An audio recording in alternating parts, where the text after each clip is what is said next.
وَهُوَ الْقَاهِرُ فَوْقَ عِبَادِهِ، اور وہ چھایا ہوا ہے اپنے بندوں کے اوپر، غالب ہے، یعنی چسک نہیں سکتا کوئی اس کی مرضی کے بغیر۔ وَهُوَ الْحَكِيمُ الْخَبِيرُ، اور وہی حکمت والا ہے اور خبر رکھنے والا ہے۔ قُلْ أَيُّ شَيْءٍ أَكْبَرُ الشَّهَادَةِ، اے نبی ان سے فرماؤ، بتاؤ سب سے بڑی شہادت کون سی ہو سکتی ہے؟ قُلِ اللَّهُ، تم فرماؤ اللہ کی شہادت۔ شہیدٌ بینی و بینکم، وہ گواہ ہے تمہارے اور میرے درمیان، یعنی مجھے کسی اور گواہی کی ضرورت نہیں ہے کہ میں اللہ کا پیغام تم تک پہنچا رہا ہوں، وہ دیکھ رہا ہے، اللہ گواہ ہے کہ میں نے اپنا پیغام جو مجھے اللہ نے سپرد کیا تھا تم تک پہنچا دیا۔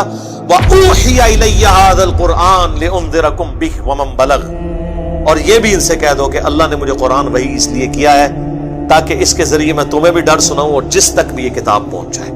یہ وہی آیت جو ہم نے سینکڑوں دفعہ یہاں پہ تلاوت کی ہے، سورۃ الانعام آیت نمبر 19، اسی میں میرا ریسرچ پیپر ہے امام الانبیاء کی دعوت قرآن، اس کے ٹائٹل میں یہ آیت لکھی ہوئی ہے، ریسرچ پیپر نمبر 4۔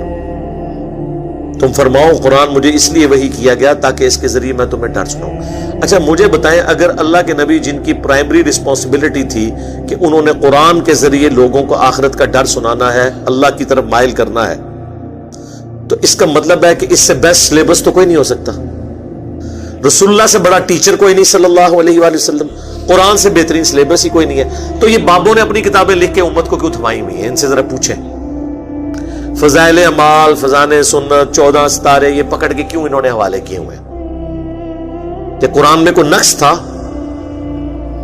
اور حکم یہ ہو رہا ہے کہ اے نبی تم نے بھی اس قرآن کے ذریعے تبلیغ کرنی ہے، اور جس تک بھی پہنچ جائے۔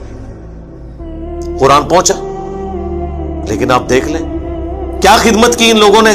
1000 سال سے اسلام یہاں آیا ہوا ہے، کسی نے قرآن کا ترجمہ نہیں کیا، یہ تو پچھلے 100-150 سال میں ہی ترجمے ہوئے۔ بخاری کا پہلا ترجمہ 1920 میں ہوا ہے، آلموسٹ 100 ایئرز پہلے۔ پہلے ان سے پوچھیں آپ کیا کرتے رہے ہیں؟ یہاں کی لوکل لینگویج تھی فارسی، پھر اردو بن گئی۔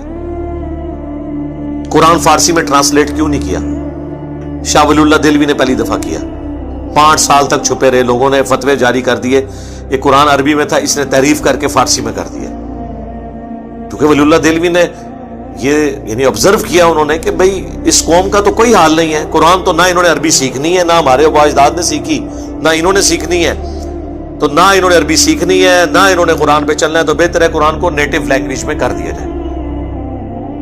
جس طرح ہم نے یوٹیوب کا موڈ اختیار کیا ہے، ہمیں پتہ ہے کہ مدرسوں میں انہوں نے کوئی دین نہیں سکھانا، نہ انہوں نے صحیح بات لوگوں کو بتانی ہے، تو پھر ہم الٹیمیٹلی یہ جو ایک ڈیجیٹل موڈ ہمارے پاس موجود ہے، ہم لوگوں تک بات پہنچائیں۔